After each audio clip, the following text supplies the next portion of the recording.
Hey, hey.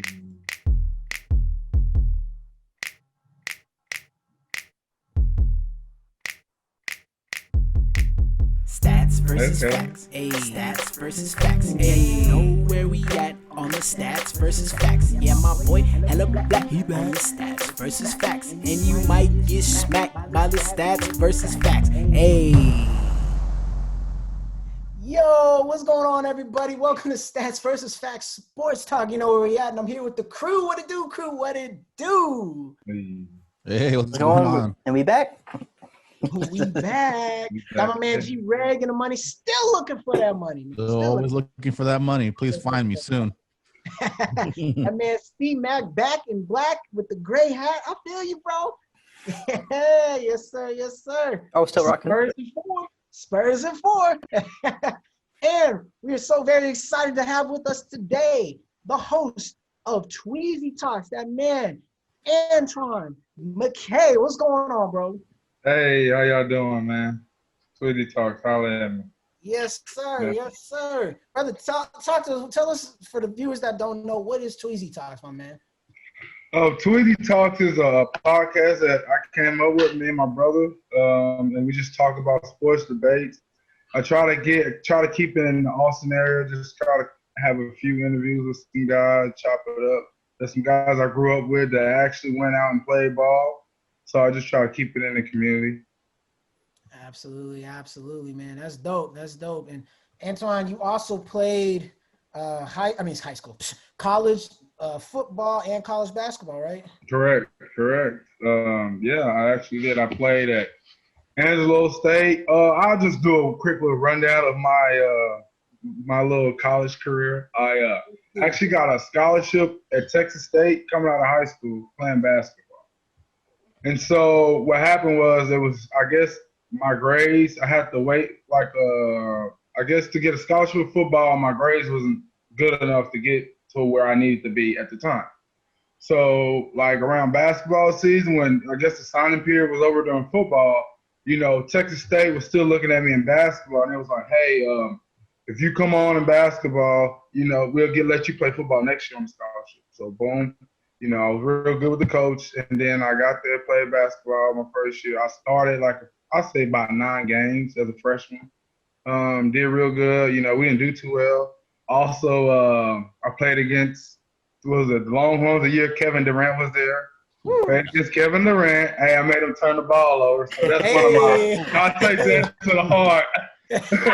One of my buddies texted me that the other day. I was like, man, he said, I'll never forget that. I was like, but yeah, I played basketball there. And then the year after that, I was supposed to play football, but the head coach, Baylor, he ended up getting a new head coaching job at Rice University.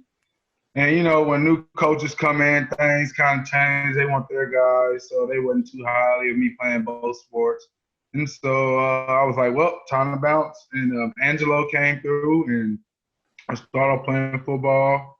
Played 1 year football, did excellent there. Then back though and played basketball. And then I played basketball for the last 3 years. I played straight from 2000. I played from 2006 to 2010 in basketball.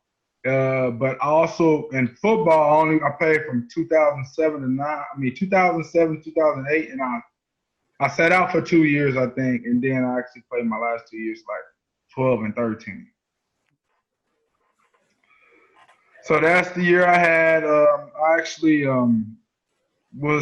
my deal was I was too torn and loving both sports. Honestly, I should have stuck to one sport, and I feel like if I would have played one sport, I would have been more dedicated and, passion, and my understanding and feeling for the game would have been way beyond than it should have been, because, I wasn't really a student of the game as I should have been, you know what I'm saying? Yeah. So they kind of like brought, even though I did good, I'm not gonna lie, I was still like an all conference, but I feel like my talent, I should have been more of an all American, playing somewhere big. So yeah.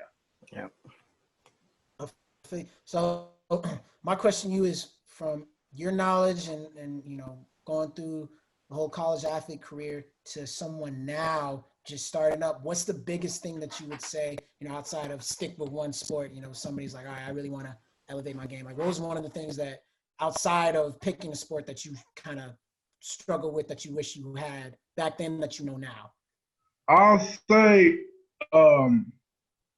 like I had a work ethic, but it wasn't like I was just working. Like I say, it was like when I was working out and doing what I need to do is like a headless chicken, just running with no, you know what I'm saying?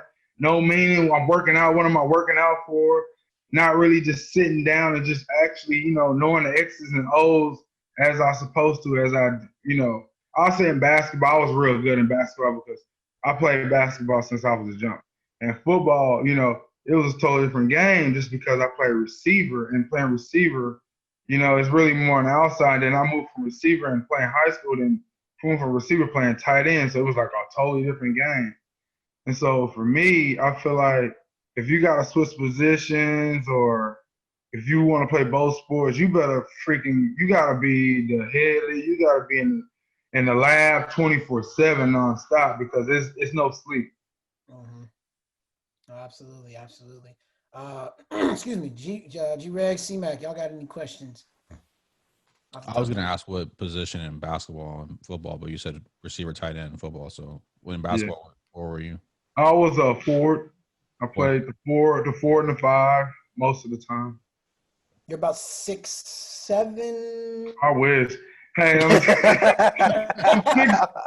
6'4". I'm 6'4", but on the college rosters, I was 6'6". Respect. I know how it is. Oh man, yeah, they hyped it. I love it. But hey, I play like a big man, so hey, if you play like one, shoot, you can't take anything away from you. I mean, you got to think about it. There are two guys that come to my mind in the NBA specifically that were undersized but played the big men. Draymond Green, love him or hate him, he's undersized and he plays very well his position. And before that, Malik Rose for the San Antonio Spurs. Not a lot of people remember how good Malik Rose was undersized. Like, that dude was a beast. You know what I mean? They had him on Shaq. Yeah, they had him on Shaq. Absolutely. Even Charles Barkley was on. He was Charles on Barkley too. before. Yeah, no, absolutely. So, but yeah, Draymond. That's kind of how my game symbolized. Like hard nose, like to get your teammates involved. You know what I'm saying? So yeah. Except you didn't have the backpack shot. You had a better shot. Hey, that's stuck, man. That is stuck. Hey, gosh, when I seen that, holy crap. Like, that's exactly as true. Yes. Oh, man. No backpack shot. No, man. And then, too, you were teammates with a friend of the show, LaMarshall Corbett, playing out in Trapani right now. LaMarshall, for me, because I really haven't had a chance to play with so many high-level players, but he's one of the best people that I've ever, if not the best person I've ever played against or with. Like, the dude is focused. He's athletic. Not only is he athletic, like, I'm 5'8", okay? And I have a little speed on me. And a lot of times guys beat me just because they're taller. But he beat me because he's not only taller, he's smarter, he's faster. Like, he's got the tools, man. I agree. So from your perspective and playing with him, because you played with him for what, 3, 4, or what? Because he came over 2008, 2000 something like that. I played with him 1 year. That was my senior year. Was his junior year coming from Kilgore. Okay. But it felt like I played with him for like 2-3 years. How much, it was just amazing. Yeah. Back on playing with him, man, he's just a freak, man. I've never seen nobody like it. Like, I done came across some real good hoopers. Like, even playing with, Curtis Gerald here in Austin, that went to Baylor, AJ Abrams, that went to UT. He was like the leading 3-point shooter playing against them. And he was my teammate, and we played on the same AAU team as well. I played with both of them or something, but even them, it's like, man, it's nothing. I never seen it, bro. It was like, they do something good, but him, he does, like, when he gets the ball, it's just like magic, bro. It's art, man. It's lovely. For real. Because, I mean, obviously it's different when like you come back home off season, you kind of just want to get some runs in. It's actually seeing them in game doing that, and it's just like the highlights, his highlight reel. I'm like, oh my gosh, I knew he had that, but a couple of things I was like, he had that. You know what I mean? This is just so crazy, but that's cool, man. That's really, really cool, brother. And, hopefully one of these days, once COVID's all over, we'll either hopefully be able to make a trip to Austin or have you come up here and let's get some games going. I can play a little bit. I got a little shot. Hey, I'm down. I'm down. Absolutely. Well, shoot, brother. Let's just hop into this right now. I know you mentioned you're a Cowboys fan. I don't want to bring the pain on, but I got to bring the pain on because I'm not happy. At the end of the day, I'm pissed off. Just pissed off. I mean, my end, I feel like, are we tanking or what are we doing? Like, it's like we come last week, we play this like hard nosed, like grade D, just man, and we just kills it, and then we come back this week and just lay an egg. And what really killed me was when they went for it was like 30-10, and they went for like a high school play call and a punt return pass. Like, come on, man. Like, this is the NFL. Like, no one is following their mans like that anymore. Like, you know what I'm saying? Like, everyone in the NFL is more contained or, holding their side of their coverage. No one is playing man following their dudes like dummies. So that had me going on that one. Then the last drop, next series, it was what? 4th and 1, and they punted. It's like, man, I'm just done with y'all. I can't. Before I go, I'm going to let G-Reg and C-Mac go ahead. Give me y'all's taste, because these two right here, like literally last week, are like, oh, yeah, the Cowboys, we had a good win against Minnesota. I said, the only reason I will say that the Cowboys are doing something good is if they beat Washington and they laid the damn egg. So, G-Reg and C-Mac, the floor is yours. Well, I mean, it's kind of tough when you lose your first two. You lose both your tackles in the first quarter. I mean, that wasn't a great start. And then we were hanging with right there, some questionable play calls. Obviously, you're like wondering what are you doing, like fake punts and like it's just this is crazy. But we're just shooting ourselves in the foot. We have another Zeke fumble. I mean, after that, and then 4th and 1, you're throwing a pass to CD Lamb, like instead of going for a QB sneak, like we did later on, and it worked. Or give it to Tony Pollard. Yeah, it was just we just shot ourselves in the foot a couple times, and that was after that debacle. I think it was after the fake that failed. It just seemed like we just gave up. Yeah. C-Mac, go ahead. I mean, Greg said it best. And I think for me, the biggest issue was the play calling, and losing those 2 tackles in the beginning. You probably should adjust how you call the game, especially as a coach and offensive coordinator, and especially special teams. I heard he's like very offensive with his special teams rather than being defensive like most. So you kind of have to know who you're playing with and kind of downscale your aggressiveness. But, I mean, we had them. It was a very close game. You can't negate that, Marshall. Like, most people's eyes, the Vikings are a better team.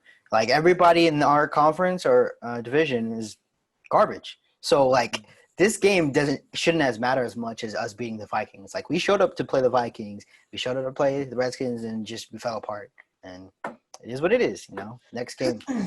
So, I'm going to put it to you like this. It's not so much about Washington is not as good as the Vikings, this, that, and the other. It's the importance of the game. This game, had the Cowboys won, would have put them at 4-7. Now you're 2-2 in the division instead of being 1-3. Okay, you lost to Washington twice and you lost to the Eagles. So even down the stretch, if you have an opportunity to come back and get in the division and try to win the division, you have to worry about how your division record is going to be if you have to face like a New York Giants team that is 4-2 in the division and you're only like 2-3 or something like that. So that's one. Number 2, I told y'all, the Vikings, cool. We beat the Vikings. Great. The Vikings beat the Packers. They beat the Bears. They beat the NFC North. Awesome. Cool. We went in and beat a good team. It all doesn't matter if we lost to Washington. And these are the three things that I came away with. Number one, why the hell is Ezekiel Elliott still wearing that stupid sleeve on his arm if you know he'd be fumbling the damn ball? Nobody touched him, and he lost the ball. It slipped right out of his hand. That's number one. Number two, the dumb play calls. We've been doing that all year. McCarthy has tried fake punts, okay, from your own 20, 25-yard line, all right? It didn't work.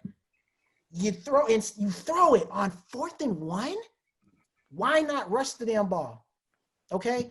Number three, what the hell are you doing with Amari Cooper? He had a good game, 6 receptions, 100 and something yards. But down the stretch, we didn't target him. Why? I don't get that. I don't understand that. We're throwing small. Actually, here's a fourth thing. How many times are we going to get in the red zone and produce field goals?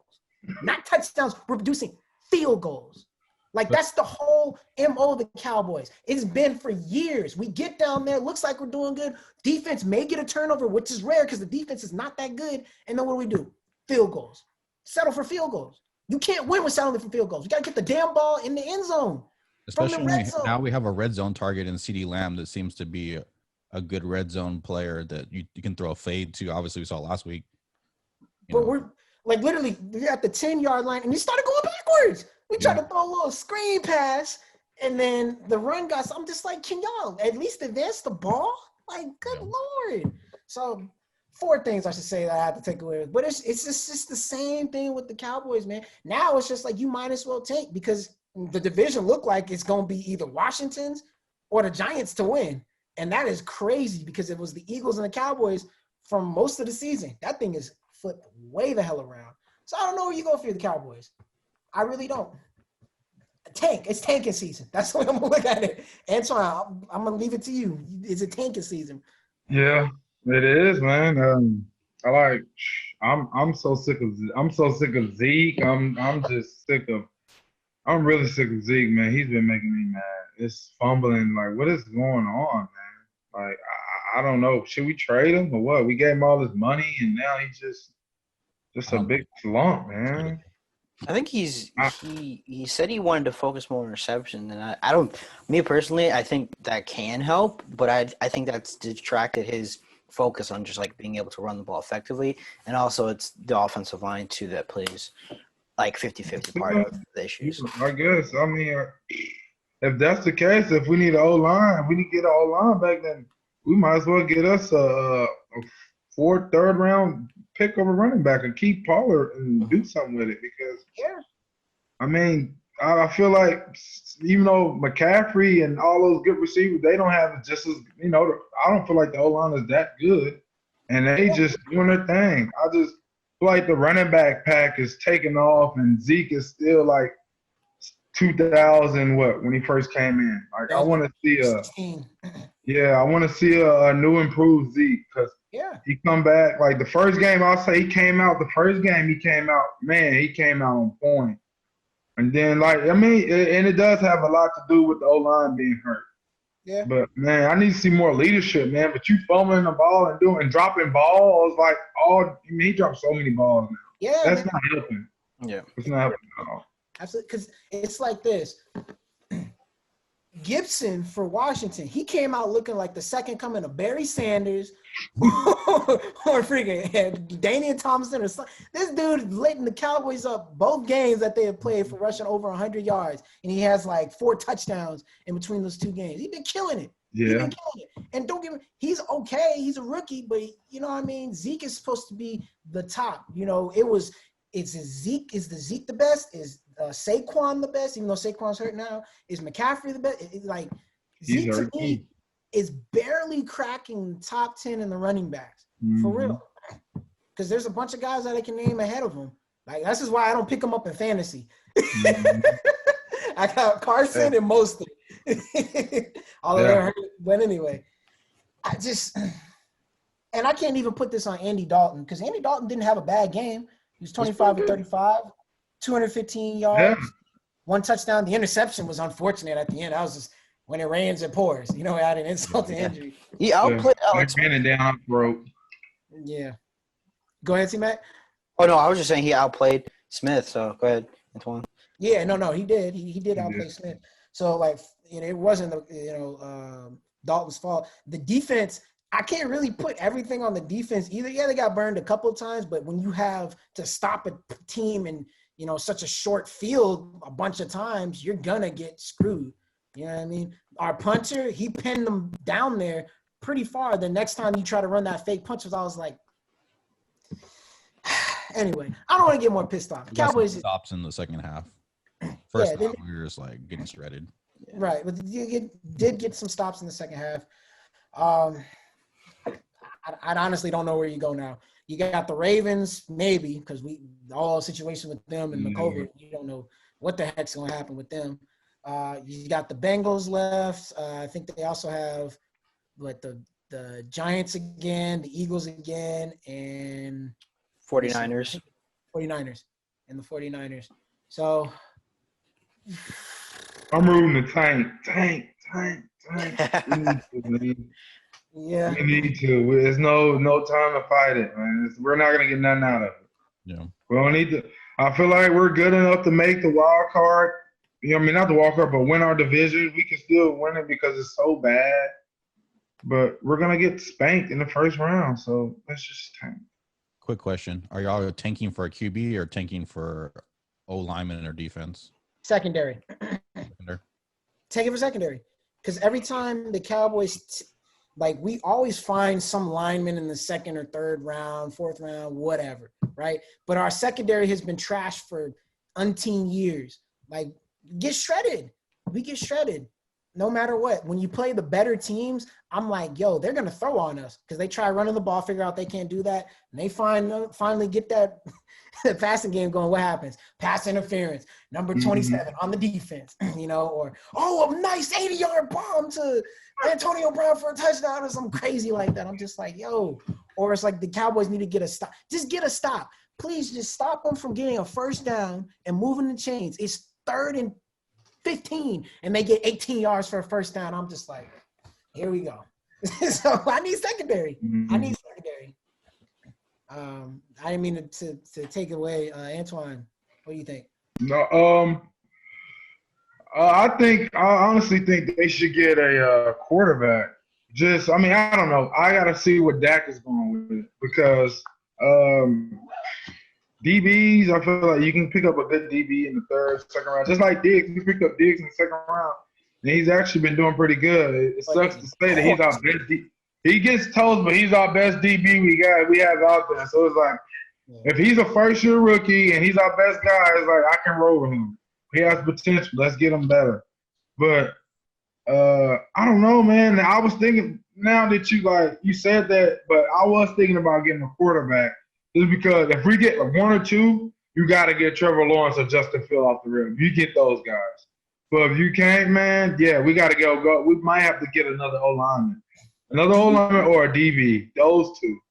And I was thinking about one thing. I was also thinking about getting a quarterback, but Andy Dalton is doing good, man. I think Andy Dalton he can do something. He can do something. Now, I do want to ask you this question. Would you pick up Justin Fields the way he played against Indiana?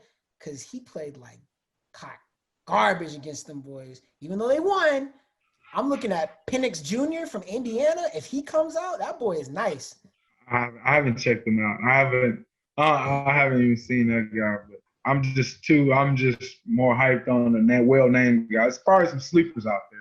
I'm for sure it is. We can get a sleeper. I'm down for that. But right now, I'm just hyped on the top targets. Right. Only reason why I mentioned Penix Jr., I'm gonna throw it to you, Chris, in a second. He had 5 touchdowns, 1 interception when they played Ohio State. It was Indiana against Ohio State. Justin Fields had 2 touchdowns, 3 interceptions. He had one of the worst games, but their defense was more talented, able to kind of in the running game too. So he struggled. I don't know. Trevor Lawrence, yes, I agree with you. But Penix Jr. would be a guy I could see us getting in like maybe the 4th round or something like that because he's not going to be a highly drafted guy and kind of a sleeper like how Dak was. He can run the ball. He seems to be pretty accurate, tough guy. We'll see what happens. See, Matt. What was the question? No. I went on a whole tangent. Go ahead, G-Ray, my bad. I was going to say, if you get a high pick, where do you want to go? Quarterback, O-line, defense? Yeah, I thought that was a question, but yeah, the tangent. Yeah. I was like, we still. Yeah, I like how you were saying the secondary. But I was hoping Andy Dalton would do well this year, and we could possibly make a trade and get more picks because he would Damn, that's want good. to go for like a better team or like a team that's not doing well. Because like he was doing well for Cincinnati before we signed him, you know. So that's why I was like, yeah, we could do well this season because Andy Dalton is a renowned QB for most, like not playoff, but like regular season, pick up 5 wins maybe. But yeah, I don't know. I don't think we'll be able to pick up that many good picks this year. Hopefully, but we'll see. True. G-Rag, what you thinking? I'm hoping to get a high pick, and hopefully someone wants those quarterbacks, and I'm trading down and trying to get as many picks as I can because we got a lot of holes. And what I'm scared about paying Dak, I mean, he's a great talent and everything. I'm just afraid to pay him a lot, and then we end up like, say, like Atlanta Falcons right now. You know, Matt Ryan. They have good offense, but their defense is never good, and they just keep losing. And just, I'm a little scared of that approach, but yeah, I would definitely try to trade out if we could get like a top 5 pick and someone's really after a quarterback. I may say a blasphemous statement right here. But I'm going to ask this question. Do you guys think that with all the money that they paid Amari Cooper and not using him, do you trade him to possibly get picks as well? I'm not saying he's not talented, but it's just like they just, for whatever reason, don't use him. Like last season, they didn't use him. This season, they like use him, and then he gets big numbers like he did yesterday. But every time he seems to get big numbers, the Cowboys don't seem to win. So I'm just like, do you trade him? Like what what's the deal? I feel I don't know. I was highly on Amari Cooper. I think him and Dak has a great chemistry together. I'm not gonna lie. Him and Dak got something going. So if Dak is the quarterback, I would keep Cooper because that's Dak's guy. But if we don't do nothing with Dak, then yeah, let's make something happen.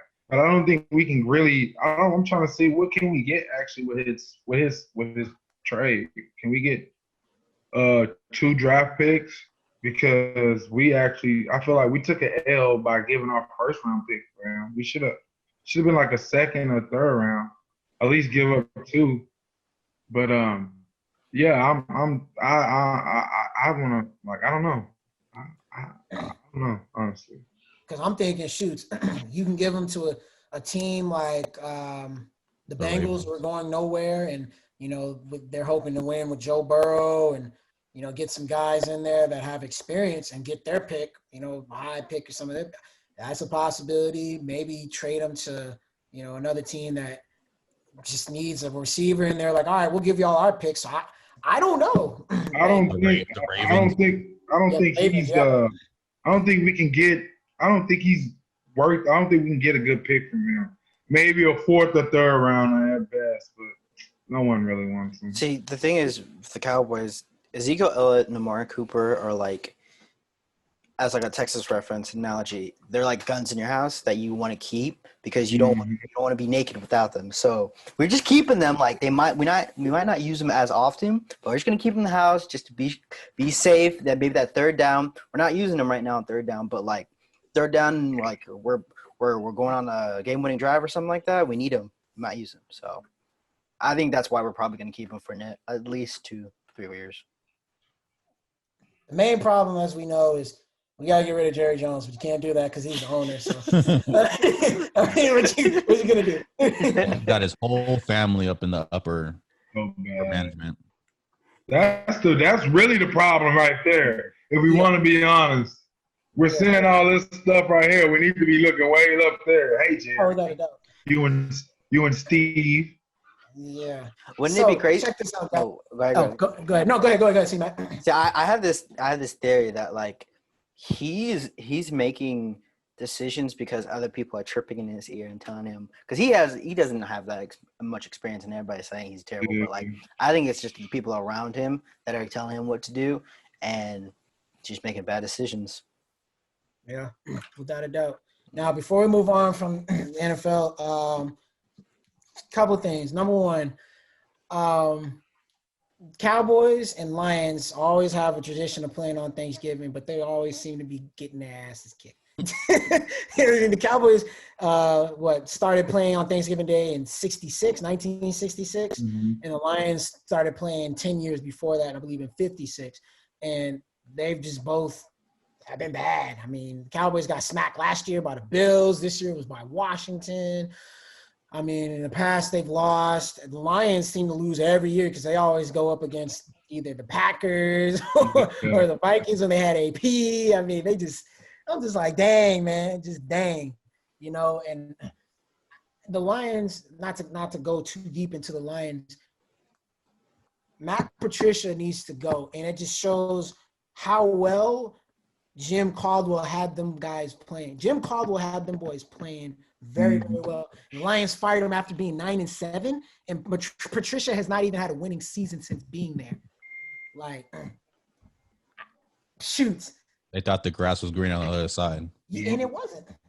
And I mean, I'm not even trying to take it there, but it's just one of those things too. Like, for brother coaches in the NFL, they always seem to have a tougher time. I mean, look, they was calling for Mike Tomlin to be fired last year. Shorter he had list, fourth string quarterback, and he still went 8-8. Now look at them; they're 10-0 this season. Mm-hmm. You know what I'm saying? It's just unfortunate. One of those things I'm noticing. I'm not, saying African American coaches won't be hired, this and that, but the leash that they're on is so much shorter. You know what I mean? Because just imagine if Matt Patricia went 9-7. Do we think they probably would have been like, oh, we're gonna fire him? The dude is 4-13-1, and it's 3 or whatever. I don't know. It might be 4-23-1. Something bad. That's what I'm gonna say. It's horrible. It's really, really horrible. But anyway, coming up this weekend too, y'all. One of the big games, probably one of the biggest games of the year, Buccaneers and Chiefs. I'm excited for that game. I'm very excited for that game because this is going to show us if Tom Brady still got it, if he can still duel against a guy like Patrick Mahomes, or if the Buccaneers are pretty much just going to be a first round, maybe second round team at best team. Like, this is the put up, kind of the test, the put up or shut up game in a sense. What are some predictions for that? Because I'm gonna start off in saying I think the Bucs are gonna pull this game off in a weird way. Like, I don't know if it'll be a Brady drive toward the end, high scoring game, like a 38-35. I think that the Buccaneers are gonna win this game 38-35. Antoine. And by the way, Brady's gonna have about 3 or 4 touchdowns. Mahomes will have about 3 touchdowns. That is my prediction. Yeah. Honestly, the Bucs need this game, so Yes. it's probably more. They're probably looking for. They're going to play harder than the other team. And the Chiefs, yeah. But man, something about Patty, my homeboy. You can't count him out, man. He got every quarterback name. He got everyone's name, man. He owns the NFL right now. So my biggest, are they playing in Kansas City? Florida. They're playing in Tampa Bay's stadium. Yeah. Doesn't really matter because like every game is kind of like, yeah, you have True. Cut out as fans. Yeah. But yes, Bucs. I honestly say the Bucs. They need it more. So I have to roll with the Bucs as well. Okay. What was the score that you would say? Ooh, it'll probably be a high-scoring game. I'll say probably about 38-34. Okay, 38-34. You said Chiefs? I said Bucs. Oh, Bucks. I'm sorry. So 38-34 Bucks. So you going somewhere with what I said, 38-35, 38-34. Okay, I like it. C-Mac. Mahomes has been pretty perfect this year, man. He only has 2 interceptions this whole season. Well, to the Raiders. And man, Tampa Bay has been kind of inconsistent, leaning towards more consistent with 7-4. I'm gonna go Chiefs 28-21. Okay. For that. G-Reg. What Bucks team is going to show up? Is it going to be the Bucks team that went after Rodgers and destroyed the Packers? Or is it the one that got shredded by Drew Brees and the Saints? I mean, they're just up, and I mean, sometimes their defense looks legit, and sometimes it just looks terrible. Sometimes But I think just out, I think just out of, I mean, Kansas City has the best offense. They're scoring like 32 points a game, but they're giving up 31 points a game. Yep, and that's probably what this is probably going to be good for Brady because it's going to be a passing game. You know, Chiefs, their D is not it's not as good as the last game they were playing. Who they played last week? Played the Raiders last week. Okay. And the Bucks, who they play? Oh, the Bucks played the Rams. Yeah, see, yep. See, it might be a nice little passing game. Yeah. So G-Reg, what score are you going with, brother? Out of pure desperation, I think the Bucks pull it out, and I think it's going to be 34-31. 34-31. Okay. Absolutely.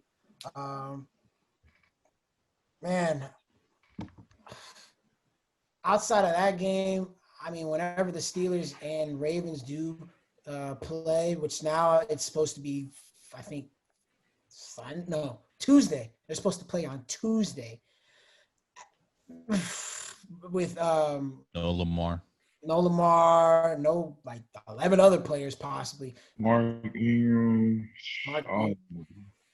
Just a whole bunch of them. I mean, I don't even know.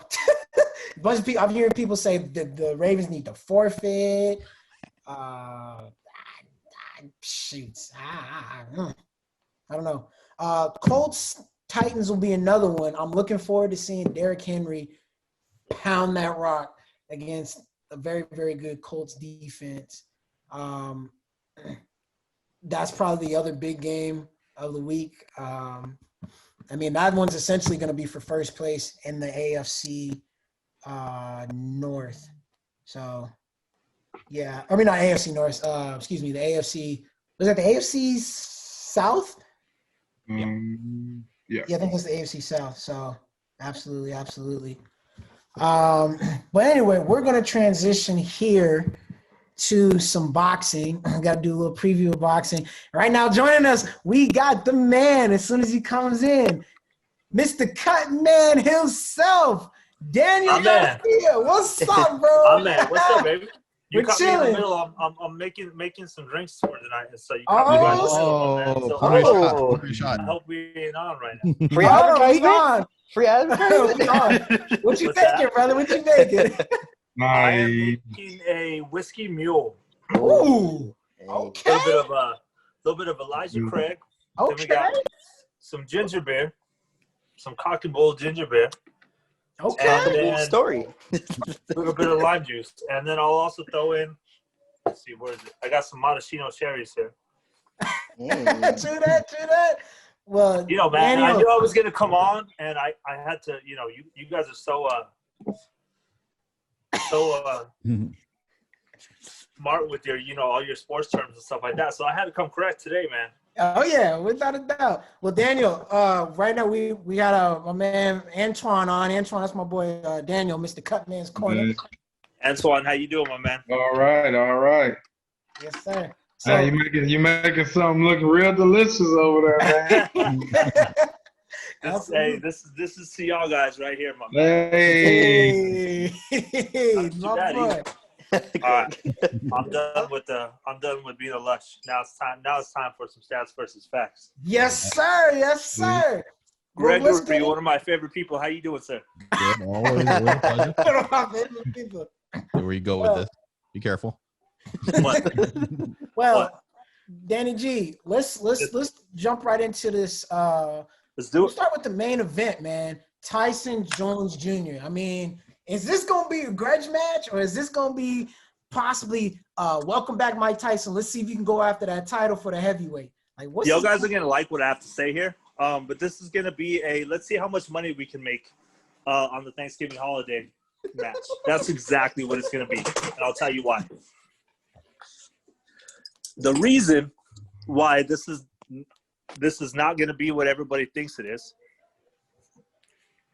Can y'all guys hear me? Yeah, we can hear you. Had to get set up here. The reason why it's not going to be what everybody thinks it is because of the rules. Have you guys had a chance to check out the rule set here? I just heard something about the rounds being shorter. That's the only thing. There's no declared So winner. shorter rounds. Okay. There's going to be no judges, so they're not scoring the rounds. And then they just recently, yesterday, they came out with the rule that said that there will be no knockouts or knockdowns. So you cannot knock the other person down now. I don't know about you guys, but to me that sounds like a lot of, hey, this is a glorified exhibition match. We're just Yeah. tugging people out there or what? Yeah, pretty much. That's what it seems like to me. Yeah. This sounds like a Tyrone versus Big Brody fight. That was trash.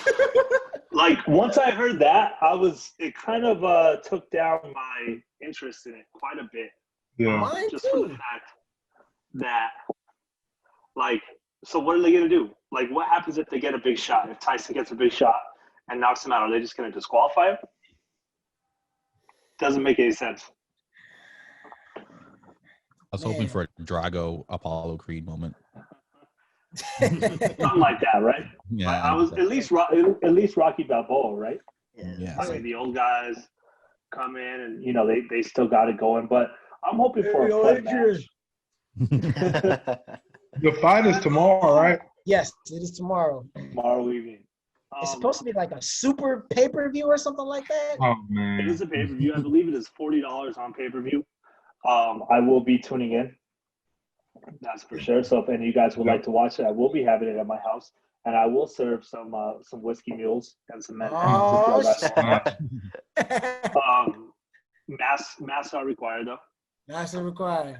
But Safety first. honestly, here is how I break it down.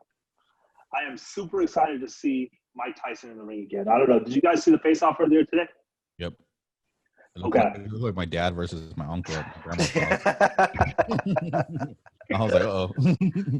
It was a little sad, right? I mean, Mike Tyson Yeah. looks in decent shape, but I mean that's how 50-year-old guys look, no matter how good a shape you're in. I think Mike Tyson he's not coming back just to F around. I think we'll see the old school Mike Tyson who doesn't really care about rules too much. I mean, he bit a guy's ear off in the ring once. So I don't think he's going to care too much about the no knockdown rule. I really don't. I think that Mike Tyson is going to go after it. He's going to give people a show. And I think we're all going to see what we tuned in to see. I agree. I mean, that really takes the winds out of my sails. I mean, shoot, I was kind of sad about that.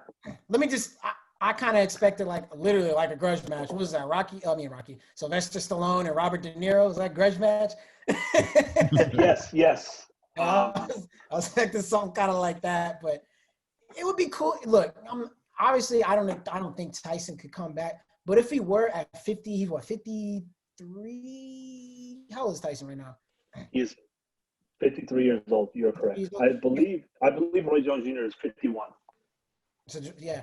So I mean, if they were able to come out and put a great show like that, I mean, now knowing that there's no judges, it's just kind of like I could have just thrown this in my backyard or something like that. Like this is what?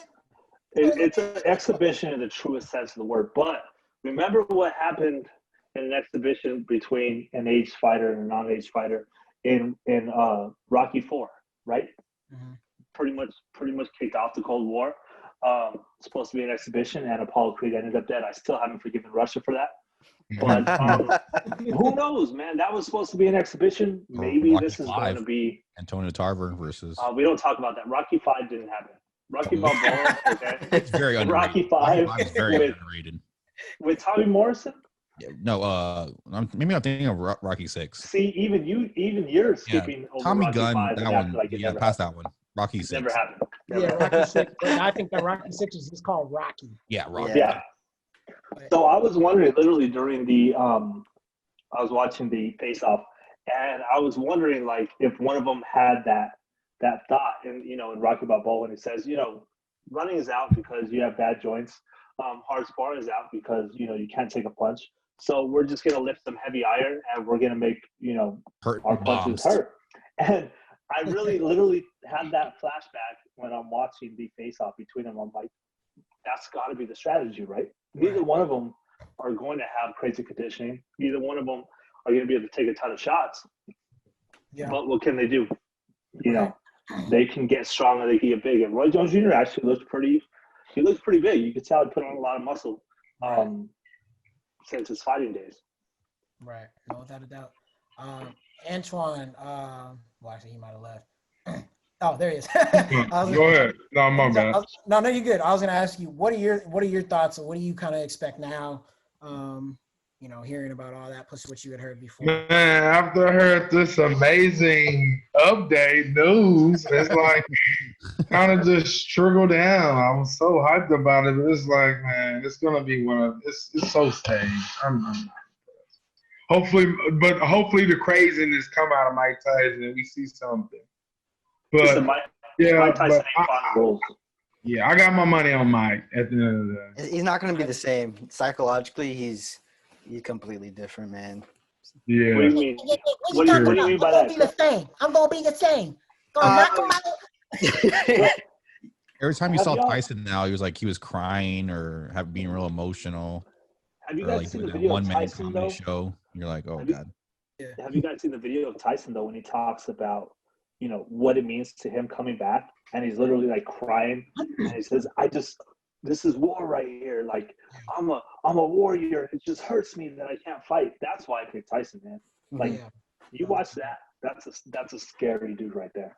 I think he's not going to be like – he's going to play within the rules, but I think he's going to be, like, more effective at, like, being precise with his hits and stuff like that. Like, there's not going to be any craziness going to happen in my eyes. Right. You don't think so? Nah. Maybe a Hopefully knockout. That's about it. Hopefully his back is good. He's not gonna have spinal. I'll just aside. Obviously, good fight. But I do want to ask Danny G. We got another fight leading up to that one. Jake Paul. Yes, we do. And Nate Robinson. We all know Nate from the NBA. Nate has been the underdog his whole life, so he's taking this personal. He's taking it personally. So just so y'all know, you guys see it on screen right here. These are the rules. Okay. Sorry to interrupt you. Okay, so I'm gonna read it out. 8 2-minute rounds, bigger 12-ounce gloves, no head guards, no knockouts, fight stopped if there's a cut, no official judges or winner. What? WBC have ex-fighters judging and their scores are unofficial. There's no winner? Oh man. Like, anybody who reads between the lines of this knows what's up. This is a money grab through and through. For sure. They're eating off this. Quick question. Isn't this to promote – isn't Mike Tyson trying to make a new Legends boxing? Yes. Yes, he is trying to make it Legends. Come on, man. Like, at the end of the day, y'all need to stop. Like, y'all made y'all money. Let's just try to do something else. Because, bro, that's too many headshots. You're going to kill yourself in there. Like, stop, man. You're 50. Well, Mike Tyson says that this is the beginning of a comeback. He says he wants to do 3 more fights after this. If he looks good, hold up. We've talked about this more so I think in the previous iteration of the podcast about 7 or 8 months ago when this was announced. If he looks good, tell me that you wouldn't that the calls for Tyson Fury, Mike Tyson would not start coming. No. Bro, this is Mike Tyson, ladies. I'm not saying he can win. But tell me that if he like runs through Roy Jones Jr., tell me that people will not want to see him face legit heavyweight contenders. Shoot, people wanted to see Pacquiao and freaking Mayweather fight. That didn't happen. Tyson Fury's not going to be like, oh, yeah, I'm going to come out there. I'm going to, he's going to be like, nah. Tyson Fury. They were in talks to fight. What are you talking about? Before this got signed, Tyson Fury was actually in talks to fight Mike Tyson. Yeah. And he would have done it too. Tyson Fury would be fighting him on his knees. You weren't taking that junk serious, man. It'll be another experience. Yeah, for real. Mike Tyson needs to fight some rookie heavyweights first before he step up with the big dog. Yeah. Because he can seriously get killed out there. Yeah. He could. Or I don't know. I miss heavyweight boxing. I miss when it was really, really good. Yeah, I love it, but you also got to think about, when you're in your prime, you still got all your quick twitch muscles and stuff like that. And then when you get older, it's saying you can't move like you want to. You might throw a jab like you used to. You might throw your arm out of socket or something. Yeah. I just feel like that it's just age, man. It really plays a part. Mike I feel Tyson you. needs to stick to making movies. You know what I'm saying? Shannon And- Briggs. But anyway, I want to move back. Let's go, champ. Right?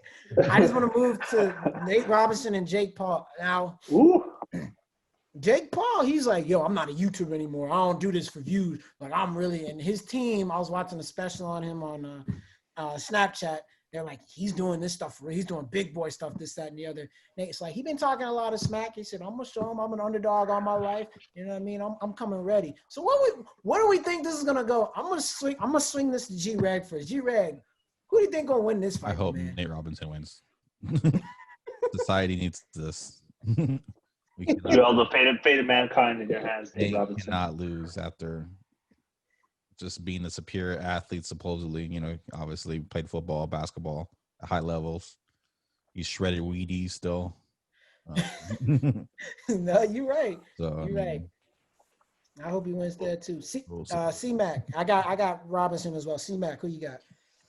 Man, I want to say Robinson, man, but I don't.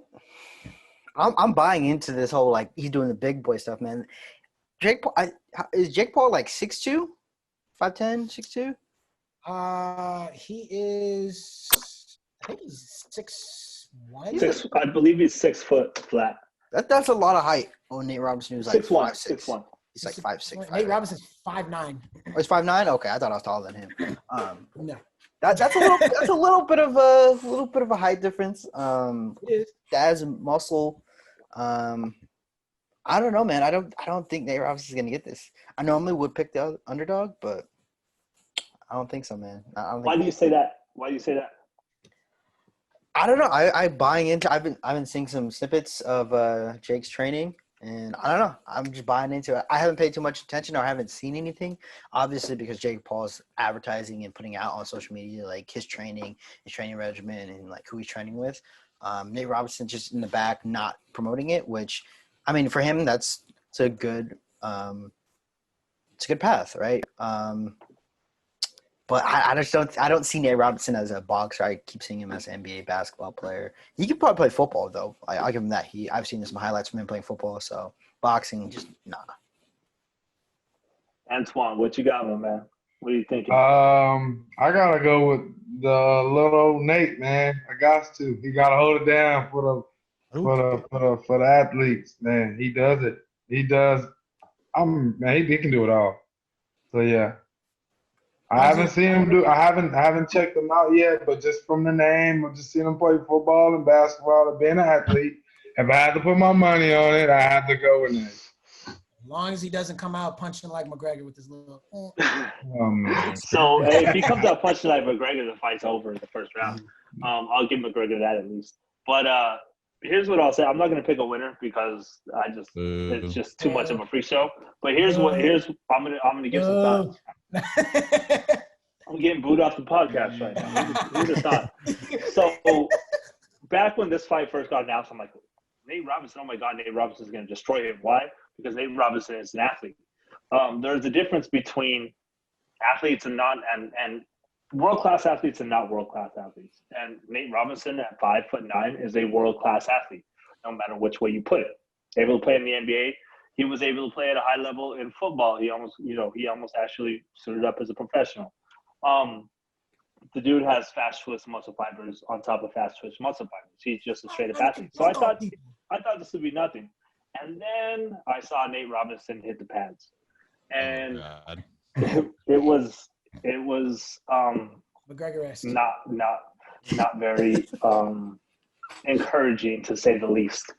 Honestly, if Jake Paul is decent at boxing, I think he takes this one. He's had 2 fights already, so I think that's a little advantage over Nate. Yeah, but he's had 2 fights against who is it? KSI. What's that dude's KSI? I was getting called a bunch of yahoos. YouTubers with money though. YouTubers with money. Can't forget that.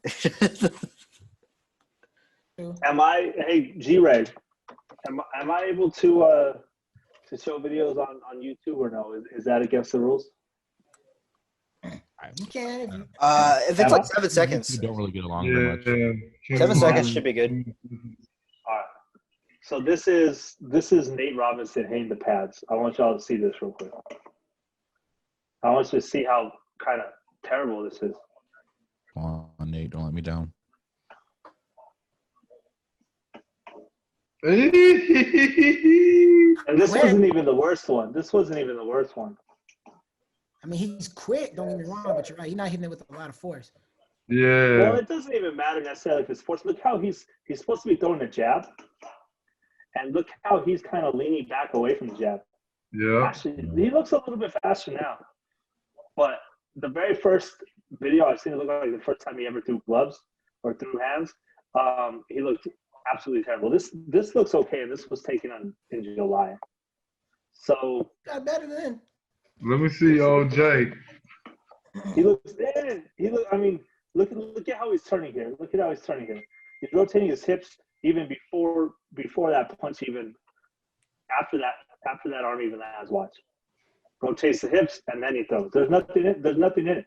I mean, doesn't even know where to put his hands, to block the punch. I'm sure he's been training nonstop since, Right. but it's foreign to him. You guys want me to show some Jake Paul? Yeah. So this is kind of like good that you mentioned, because a lot of the athleticism will allow him to pick it up quicker, but he still has to get that fundamentals, and as far as like you're saying, you're putting his hip into the punch. That, I mean, Jake Paul had to learn like earlier this year, I would say, or last year. Wait. Now look at Jake Paul. Oh, this is no. Leading into it. This was a month ago. Dude's rotating through it. He's a little. Yeah. The dude looks like a boxer. I thought it was Logan Paul. It's Jake Paul. Jake Paul hasn't fought. He didn't fight KSI. That's Logan. Yeah, he did. Yeah, That was Logan. I think it was Jake, wasn't it? No, it was Logan. It would have been Paul for all I know. One of the Pauls. Let's just roll with it. Whoever Paul. Shout out to FightHype.com. But so we What's the see, age difference? It's 23 and 36, right? You can see the difference, right? Jake Paul is not an amazing athlete by any means, but he doesn't look too bad. Yeah, it was Logan Paul. You're right. Yeah. I mean, Jake looks beanie, bro. He looks like he can hit him hard with like a decent right hook, and it might shake. It might shake Nate with like a solid right hook, like not even that much on it. He hit some, it's gonna shake him. Yeah. It definitely is. But can he hit him? That's the thing. Yeah. Nate Robinson, faster, more athletic, more powerful, more explosive, but his boxing skills are not nearly as good. And that's saying something when you say Jake Paul is a better boxer than Nate Robinson. Right. No, I feel you. It's gonna be a definitely good fight and an interesting fight. So I believe that all starts around 7 on Saturday tomorrow. 7 Central Time tomorrow, and that invite does count. Like I said, I know we're trying to be safe. It's Texas. Everything's getting a little crazy, but everybody on this podcast right now, I know we've never really hung out. Y'all are more than welcome to come social distance me and have a few drinks and watch the fight. That is a legit invite. And if not, maybe we can have a virtual watch party. You know what I mean? Works for me. Also, I hear me and Gregory are on the undercard. They're pretty much putting anybody on this fight. So I hear that me and Gregory are. I didn't realize that I was supposed to be training for a fight. Chop you out of here. Karate versus judo. Just one quick. Well, Out here. Daniel, while we have you here, man, yes, sir. I want to move into some basketball because I know my man Antoine happens to be a fan of could arguably be the best player ever in LeBron James. Yeah, so I want to have this debate, y'all. Hold on. LeBron I'm James. up for this, man. I got nothing else to do for the rest of the night, so hanging with you guys is where I'm at. Let's go. Hey. Now let's Okay. go. So, Antoine, my man, you being a LeBron James fan, okay? Talk to me.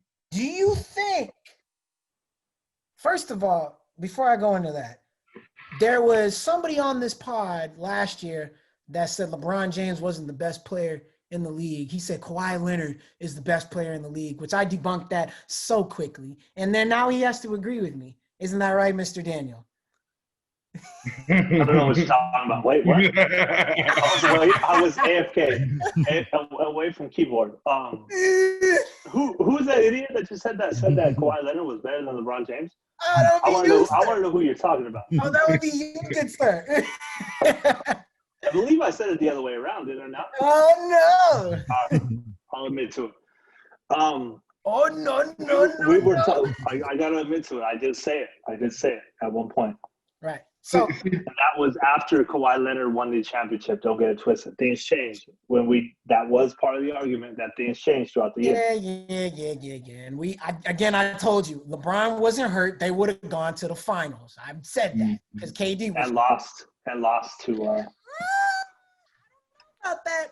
Anyway, point being, Antoine, is LeBron James the best player to ever play in the NBA, or is it still Jordan? Whoa, that is a serious ass question right now. Okay. Or do you not view it like that? I'm gonna say because LeBron's legacy is not over, Right. so I'm gonna have to say Jordan until LeBron is done with everything, and that's when I can calculate. But right now, I can't do that. It's tough. Okay. I actually like that. So, guys, I came to a kind of a thought process of how I'm really looking at how I assess who's the GOAT or who are, some of the GOATs in basketball, right? I think I have to look at it now. Y'all can correct me if I'm wrong, but I got to look at it as which players, right, ended up getting all these other players rings while still being great themselves. I look at Tim Duncan. A lot of people got rings because of Tim Duncan, right? A lot of people got rings because of Shaq and Kobe, okay? A lot of people got rings because of LeBron. You know what I mean? KD don't get a ring unless he goes to that Warriors team with Steph in them, right? Even though KD is still great. And a lot of people got rings because of Kareem, Magic, Jordan, all of that. So when I'm looking at GOATs, I'm just like, man, how do you really, assess that? Like, how do you really say who is the greatest, of all time in this, that, and the other? I still say Jordan, guys, because when I look at it, number one, he got a whole bunch of guys, not just one ring, not two, consistently rings. Like when he was on that Chicago Bulls team, right? LeBron has bounced around. He's played with some other guys. Played with Wade, Bosh, Kyrie, Kevin Love. Of course, you had Anthony Davis join him. And, now they're probably going to repeat this year. Am I right? I mean, with the added talent that they have. So, no, absolutely not. Hey, they're front runners. Luke Kennard. Hey, Luke Kennard, Serge Ibaka. Come on. And you guys went and got our leftovers. Come on now. Come on. So, Trash. and me saying that, Antoine, I want you to give me your top 5 of all time right now. You can do just retired, or you can do in the league right now. Like, who is your top 5 all time right now? I'm gonna go around the room. We'll start with you, Antoine. Best player of all time. All time. Are you doing a top 5 DOA basically? Huh? Of what? Go ahead. What you so are you basically saying top 5 DOA, Marcel, dead or alive? Dead or alive. Okay. 1 for sure. I'm gonna have to go with LeBron. 2, Michael. 3, Kevin Durant. 4, Steph Curry. 5, how long? I know people's gonna hate me, but because I don't put Kobe in this, but I have to go with Shaq. Okay. G-Reg, let me hear yours. That's not a bad list. I got a couple disagreements. Go ahead, G-Reg. Mm-hmm. I really don't like top fives. I like to do top five, like in each position. I really don't. I mean, it's so hard to compare eras and compare numbers. It's just the leagues were just every 10 years it was so different. I mean, you definitely have Jordan. You can put LeBron because his numbers at the end of his career are going to be really crazy. I mean, Magic and Bird, what they did for the league. I mean, we wouldn't have what we have. We wouldn't, they really saved the league and really brought it to, where it was able to flourish after them. It's really hard. And then the big men always get left out because it's just not, you're not really like into big men. It's like, okay, great. They won the genetic lottery. Like they're 7 feet. Like, cool. You can say that about pretty much every NBA player. Yeah, you're just like, You really. they're big. You can go with Wilt. You can go with Bill Russell. Depends on if you like numbers versus rings. I mean, Just winning, period. yeah. And obviously, I'm throwing Duncan in there somewhere. So Yeah, Dunk. just because that's my guy. That's all y'all guys, huh? Yeah. Or Not This is Mr. Daniel.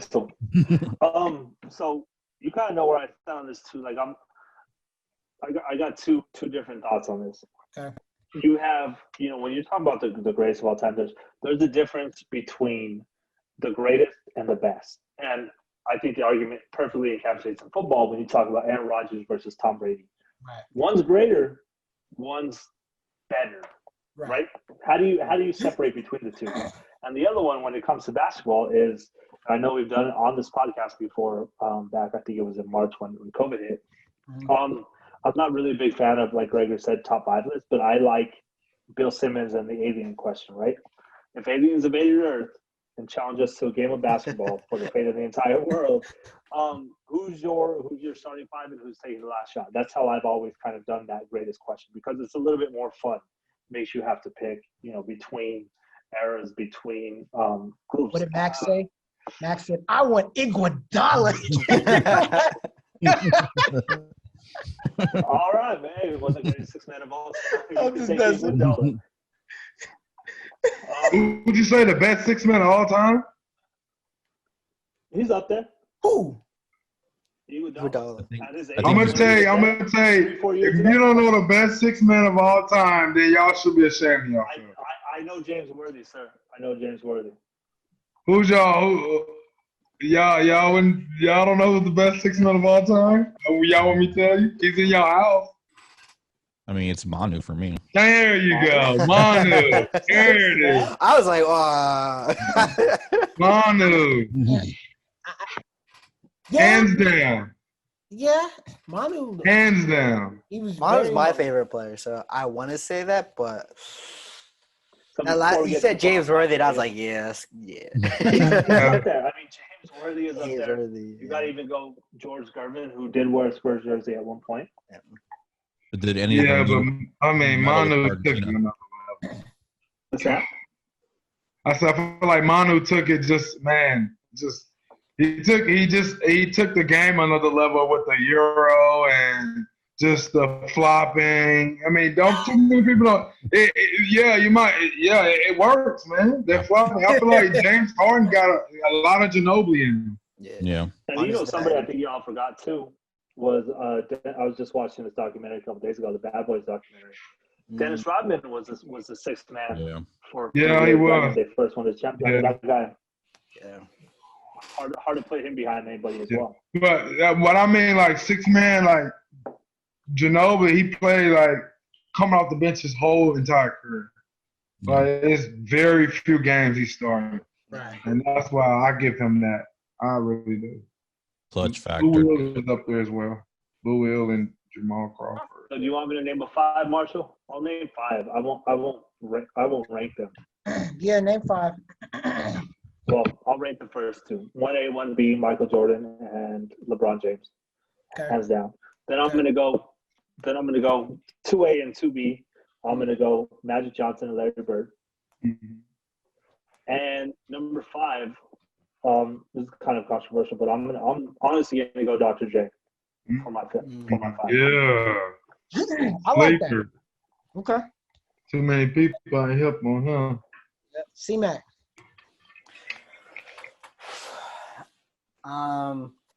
Tough list. I like this. LeBron's not in my top 5.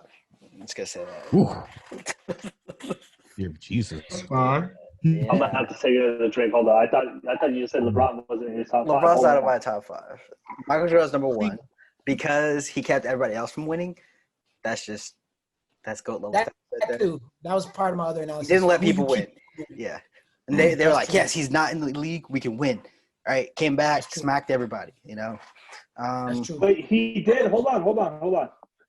The year that he came back, he did not even make it to the finals. A lot of people forget that. Yeah. When Houston won it, he did lose in the conference finals. 45 Jordan. Semifinals. Yeah. Semifinals.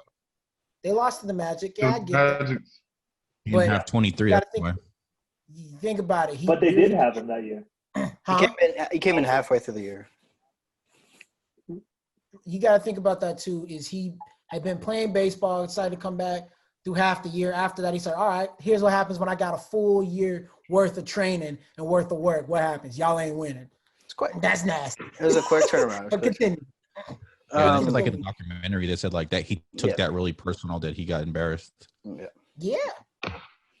But continue. After that, man, it's a mix between just Magic Johnson, Larry Bird. I want to put. I really want to put Allen Iverson as 4 and then Tim Duncan as 5. It's crazy. It's crazy. I know. But It's your list. yeah.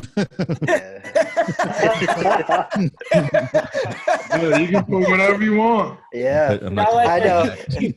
He said no judgment, but it's your list. no cosign. That's what I'm saying. It changes all the time. It changes. Right now, I'm feeling Allen Iverson's 4, Tim Duncan's 5. LeBron's not in it. All right. So hold on, Daniel. Okay. Before you do that, I'm gonna tell y'all my list real fast. All right. Okay. So Michael Jordan is number 1. The only way he gets the clips is LeBron wins the next 3 championships in a row. He would have 7. He would have 7. He needs a 3-peat. I agree.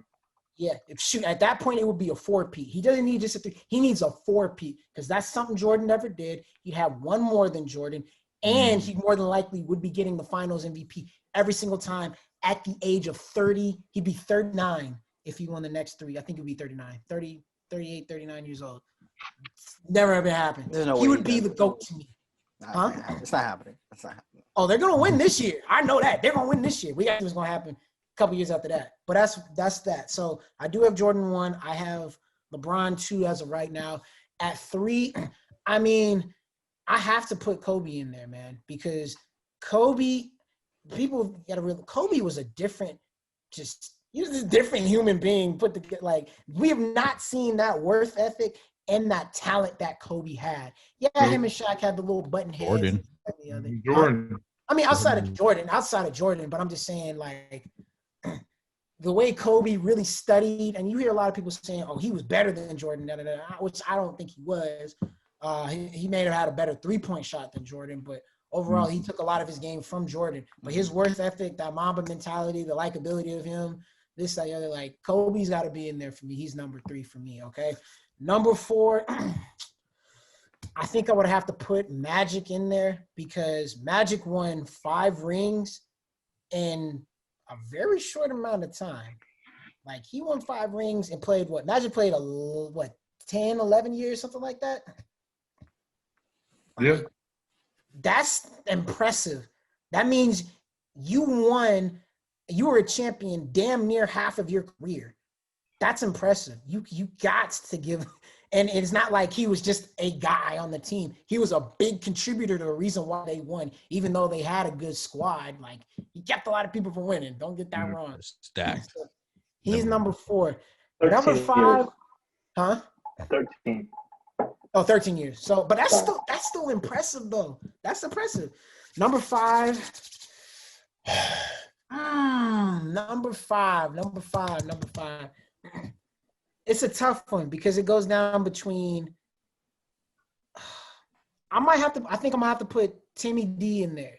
Reason being, and the reason why I'm saying it's a tough one, because it's between him and Shaq, because Shaq was the most dominant force that we have ever seen, Yep. ever, right? How far? But he lost to Jordan a lot, and the Spurs stopped him as well. And he did get one with Wade. He did have his three-peat, but it's like I don't think Shaq reached his peak potential. Like I feel like he could have had more than what he had. I don't think he ever reached his. He wasn't as disciplined as he needed. He was, yeah, he didn't. He got didn't beat have by that work Ben ethic. Wallace one year.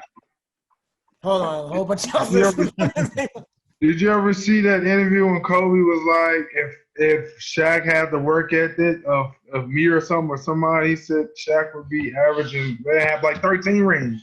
Yeah. I that's probably very, very true. You know what I And mean? then Shaq comeback was like, if you would have passed me the ball, we'd have had 13.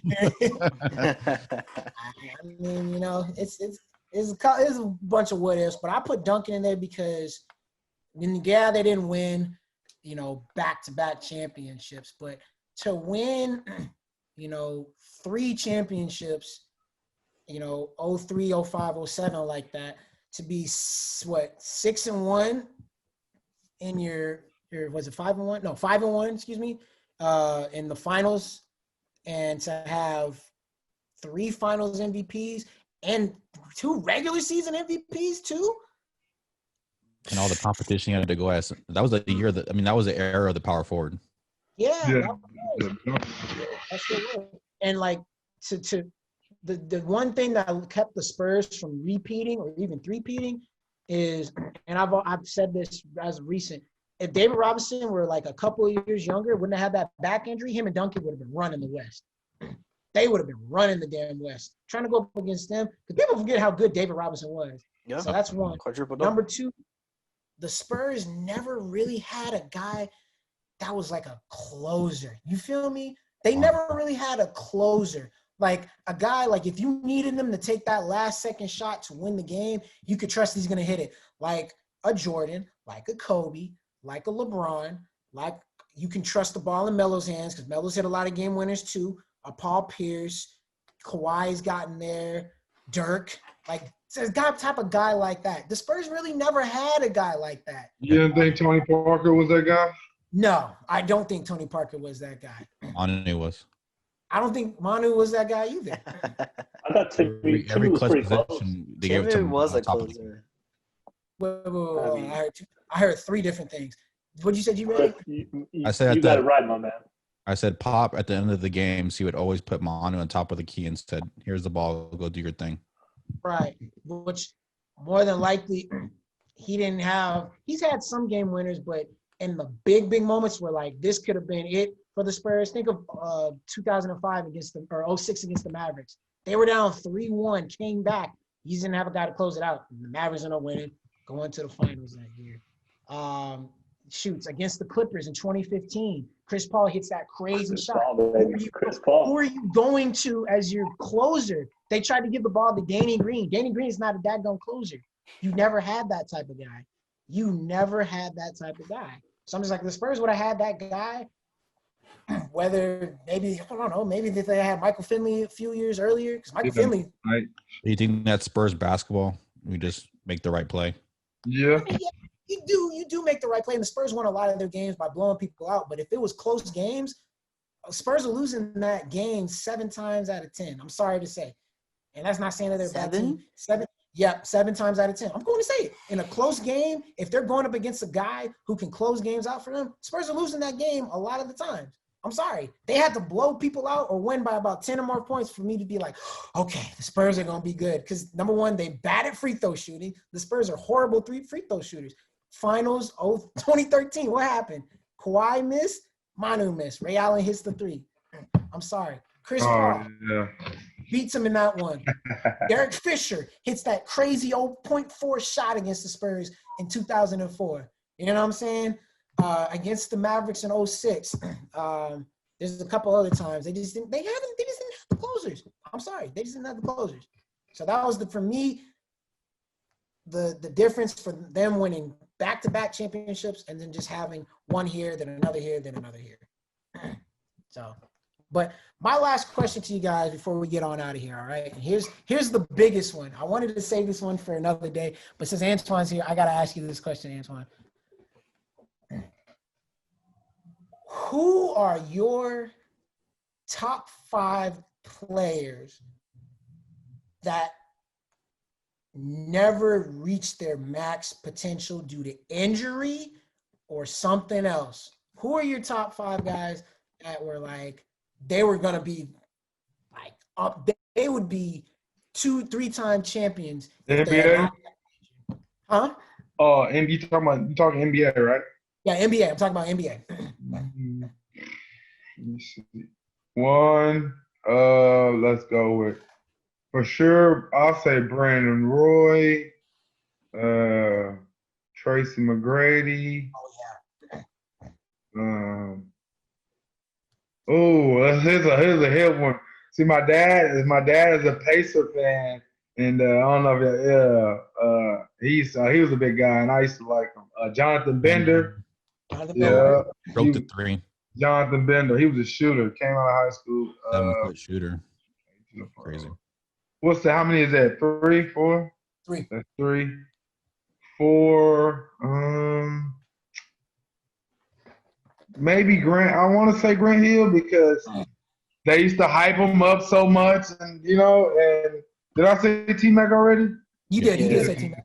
I'll give Grant Hill number 4. I want to see him at his full potential. And then at 5, let me see. Out of those 2, I gotta say probably Greg Oden. Yeah. Yeah. Okay, so you're 5. So make sure I got it right. You said this isn't in any order. Greg Oden, Grant Hill, Bender, T-Mac, and Brandon Roy. Brandon Roy. Those are your 5. Okay. Okay.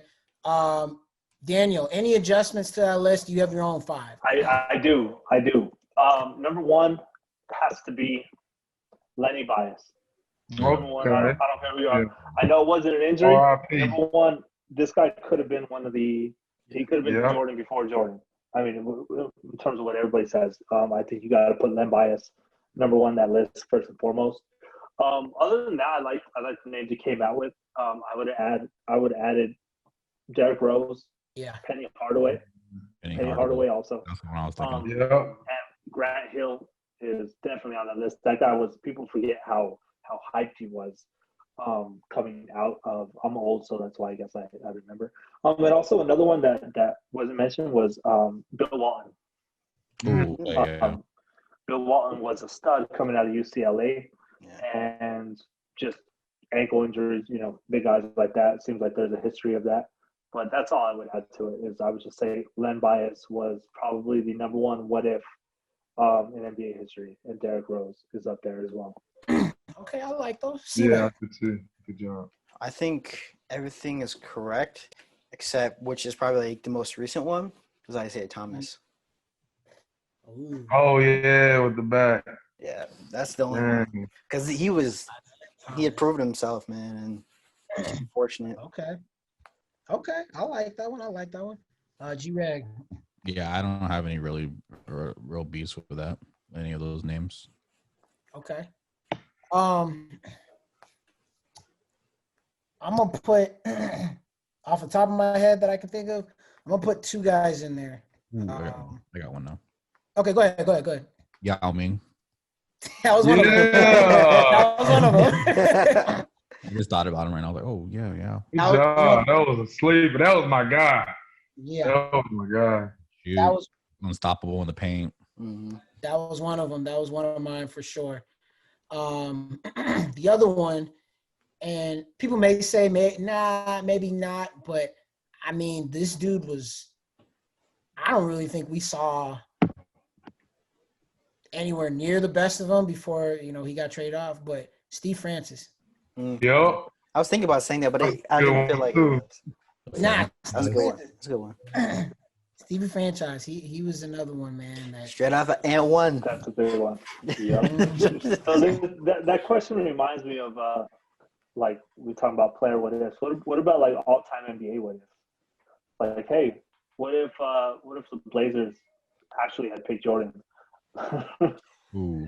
Little stuff like that. That could probably be a whole show in itself. But I wish I had Sam Boyd tell us now too. Oh. yeah. Oh, wow. No. What if the Pistons didn't pick Darko Milicic? I mean, Oh. No. See, I understand the pick though. I understand the pick. His highlight mixtape was actually really nice. Carmelo was just coming that off. was back when you had to really, man. really scout European players, right? Yeah. Like back when they just didn't come out with highlight tapes. I get it. I mean, shoots. The other thing, one of the biggest ones, not to go crazy, that I've always said was, what if the Trailblazers would have drafted Kevin Durant instead of Greg Oden? True. True. Everybody's more involved than two of the biggest what ifs. Yeah. Portland is just probably just kicking themselves. Like, man, we could have had Jordan, but we had Clyde Drexler, so we said nope. They redeemed themselves with Dame. I mean, you really can't go wrong with that, though. Yeah. Right? The KD one's kind of The KD one, but the Clyde Drexler, I mean, who in the right mind is taking Jordan over Clyde, like not knowing what's going to happen? yeah. I guess. I mean, I just feel like the draft is a draft. You know, we're playing. You know, hindsight and everything, but It's gambling. the draft. Yeah, you just never It know. really is. I mean, I get you with the Clyde and Jordan one. The KD one, though, that's egregious to me. Like, I get everybody's like, well, we got to go with the big man. The dude he literally has a jump shot like Dirk, but he can handle the ball like a point guard. And we've never seen anything else you like can't that. pass through Yeah, you can't pass that. I'm sorry. You can't pass that. At that time, though, he was very underweight, and his his couldn't potential be was too high for them to take that risk. Because I remember reading a lot about the picks and everything like that. Greg Oden was like, at that time, he was he was a safe bet. Like, he could come in and do effective and get like 20-10 every game. Mhm. Yeah, I remember to that. the Final Four and everything. Yeah. Remember him and Mike Oh, Conley in that Final Four was pretty. Mhm. I remember that. I saw them play that year in the Elite Eight. You know what I mean? It was cool, but I'm just like, look, if It was dude is cool. if the dude is 6'10", 7 feet, has a jump shot, okay? I'm doing that reference because I've been saying the same thing about Michael Porter Jr. and the Nuggets finally started playing him, and that boy's been getting buckets. I've been saying the same thing about Bobo, and people gonna finally start That's my listening. guy. See? That's my guy. Antoine, do Found you your think if the kinship right Nuggets would have used him, that they Who would the have? hell? That's what I'm just saying. Who the hell? These guys are like, oh, Marshall, calm down. Bobo, no. Man, I just think he's a six man. He's the next level. If he stays healthy and continues to get better, oh my gosh, he's gonna be another Durant. He's 7'3". He can Michael put it Porter, on, and he can shoot, block his shots. him and Michael Porter Jr., as long as they get their foot quickness up a little bit because they're a little slow on the defensive end, man, those are two unicorns. Yeah, I agree. Oh, my The gosh. defense matters. Oh, my gosh. Defense All right. does matter. So closing out the show, I got one last thing. Antoine, you did share with me that you are a FC Barcelona fan. Switching over to soccer real quickly. Mm-hmm. You are a Barcelona fan. Your two favorite players of all time are Marcelo, and you also said you like Ronaldo, even though you're like Messi is the GOAT. Yep. Real. Oh, stink face over there in the What's that corner. face, see, man? What's that face, see, man? Nah. I understand it. Be me mugging in the Oh. corner. Oh, Be me mugging in the corner of the club. right. So my final question to y'all, and we'll wrap this up. Who do you think is going to finish off with the better career, Ronaldo or Messi? I mean, that's tough. I'm gonna say I'm gonna have to go with Messi, man. I'm gonna have to. I'm gonna have to go with that. You have to go with Messi? It's just, it's just, man. He's just. I think in the soccer, I don't know. It's just with him. Even though Ronaldo, he's so smooth with it. it's just Messi, man. Just something about him. He's still going. I just feel, I don't know. I like Messi. I'm gonna say Messi. Okay, I feel you. That answer was not messy at all. no worries, no play on words. Oh no. Hey, Mac, let me hear it, man. Like having Messi on your team is such a downside because he's not going to contribute anything in the midfield and defense. Maybe a little bit in midfield, but definitely not on defense. That's just how I feel. And I'm a Man City fan, so he wants to come to Man City. And I think if he were to have the better career than Ronaldo, he would have to leave Barcelona because Barcelona's not going to do anything for him. They've got rid of the entire unit with Suarez and right now, Ronaldo definitely has a better career, and if he can win a Champions League with Juventus, that will solidify him. And another Ballon d'Or, which if they do win the Champions League, he'll probably get it too. But yeah, for Messi to have the better career, I think he needs to leave Barcelona. So my question, when they were both in Spain, do you feel like Barcelona always had the better team than Real Madrid, as Ronaldo was just greater? Because that's what I kind of felt. Barcelona always had the better squad, at least on the attacking end. Defense is okay, but Ronaldo to me was just, for me, it was just greater than Messi. And that's no knock, because Messi is great, but Ronaldo was just greater. You're saying just attacking offense? Or you're talking like overall team? Overall team. So I would say like when Neymar left, Barcelona went downhill. Well, yeah, before Neymar left. Yeah. Oh, when Neymar was there? Wow, that's difficult. I would say Barcelona, man. Right. Because I always felt like that's what it was. Barcelona had the better team overall. Because Neymar left in what, 2017? 2007? 2017? Mm-hmm. Oh, 2017? I think it was 2017, 2018. And then Ronaldo left like right after that. I remember he left like the year after that or 2 years after that. So for that whole time, I always felt like Barcelona had the better team, but Ronaldo would somehow get Real Madrid, which is still a good team, over the hump. You feel me? So that's why I'm just like, as great as Messi was, I just feel like Ronaldo is just a little bit better. Just a little bit. G-Reg and Danny G, I don't know. I know y'all don't know a whole lot about soccer. Yeah, I don't really know the ins and outs in soccer as much as I do with basketball and football, but I did do a deep dive on stats, try to look up film, try to piece together a quality opinion at least.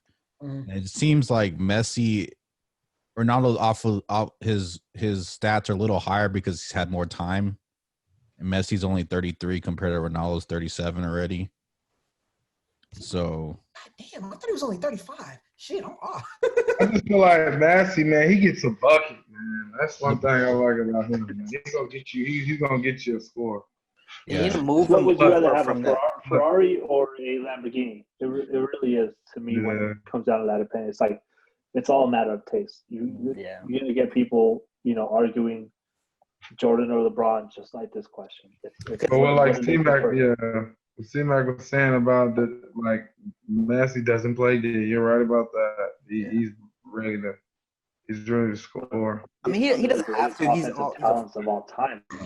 I think factor in the assists that Messi is such a better assist player than Ronaldo. Yeah, Messi modeled his game off of Maradona, who rest in peace, passed away. By the way, rest in peace to Maradona. And I think he needs to move over to like the cam position because that left wing, it's kind of tough for him with that team in Barcelona right now. They're not utilizing him enough.